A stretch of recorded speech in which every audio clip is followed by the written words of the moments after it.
Hey, Jules Blessed Vegan, and welcome to day 27 of our 100-day countdown to the best version of ourselves in the new year. How's it going, peeps? How's your day? Are you on it?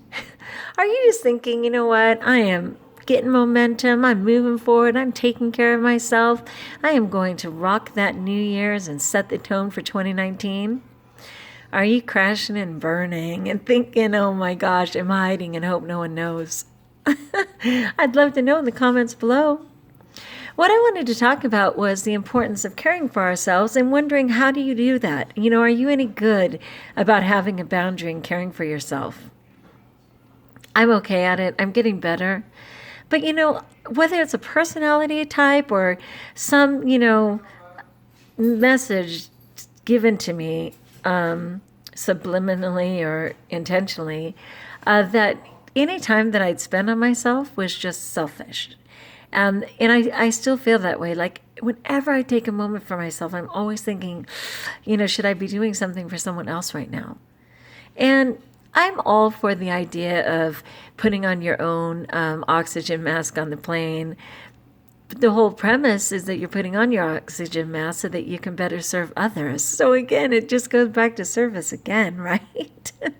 And so I was just crazy today because it was just an extreme example of how many people rely on me and how put out people are if I can't meet their needs right away. And so it was just the type of thing where, my students needed me, my teacher team needed me, my husband needed me, my sister needed me, of course my animals need me. The only helpless people in this whole picture are my animals. I mean, they can't feed themselves.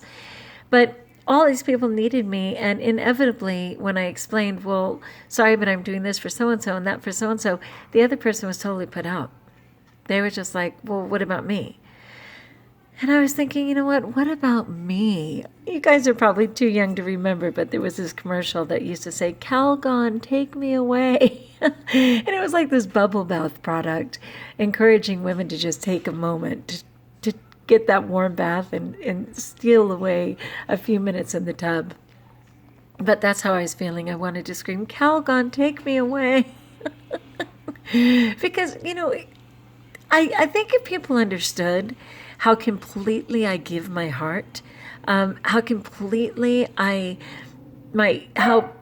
just say how pure my intentions are in wanting to meet the needs of other people, that when they complain that in some way I have appeared selfish, I'm like, seriously, what? How in the world, all I did from the moment I got up to now is give my all to provide and serve and do things for others. So at the end of the day, when I find that I've fallen short because I didn't meet the additional needs of somebody else, I mean, at some point I'm just like, oh my gosh, is there an off button? Is there some way that I can just say, what? Can we pause a moment and say, thanks, Juliana? Thanks for getting up. Thanks for caring for the animals. Thanks for showing up to work. Thanks for laughing with your kids and teaching them. Thanks for saying yes to every person in the hallway who asks anything of you. Thanks for the kindness you showed the stranger on the street and, the extra help that you did. Thanks for all of that, for coming home, for, doing dishes, doing dinner, taking care of the animals again, doing your best by your husband, getting out your homework now, to do all the homework that's still required of you, taking the smallest amount of time to maybe eat right for yourself, and daring to exercise. I don't know. That doesn't happen. It just doesn't happen. Just doesn't. And I generally don't even ask or require that. My little students will always, they'll hit or they'll be mean and say vicious words to someone, and I'm like, what in the world? And then inevitably they'll say, well, he did it to me. He said it to me. And I'm like, people could say wicked things to me all day long, and the chances that I would respond in kind are near to none. It's just not who I am. And being physical or physically choosing to smack or hit or push someone, zero way.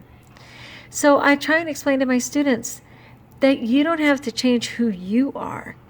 You don't have to change who you are in your heart, who you're called to be, just because somebody was, vicious to you. And how about those people who, when they're driving in a car, they're certain that the other cars are intentionally cutting them off, intentionally infuriating them. They're screaming at cars, and sadly, the only person who's privy to all of that is the passenger, going, really? Why are you screaming right now? They can't hear you, only I can. I often think that about God. I think, God hears all this yelling and screaming and viciousness going on in my heart. Like if I am feeling resentful or angry, people generally aren't privy to that. I generally do not express that to individuals, but God's hearing it. And he's like the passenger in the car going, really, Juliana? Why, pray tell, do I have to be punished with all of this? And the person you intended it for isn't hearing any of it. And that's okay. That's between me and God. And he's merciful and he knows me.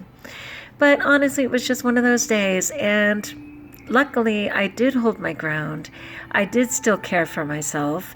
I did upset a couple of people, intentionally or not. It certainly wasn't my intention. But I ate right. And I still plan on exercising. And even if the rest of the household is like, where are you? And why aren't you meeting my needs? Peace out, man. I'm going to meet my needs right now. So welcome to selfishness. And may all the other giving I do count. And maybe cross out this little act of selfishness, right? So where are you with all of that? Do you get it? Let me know in the comments below. If you like. If you haven't joined us, join us. We are here for at least 26 more days. So tell me where you're at. And until we talk again, be blessed.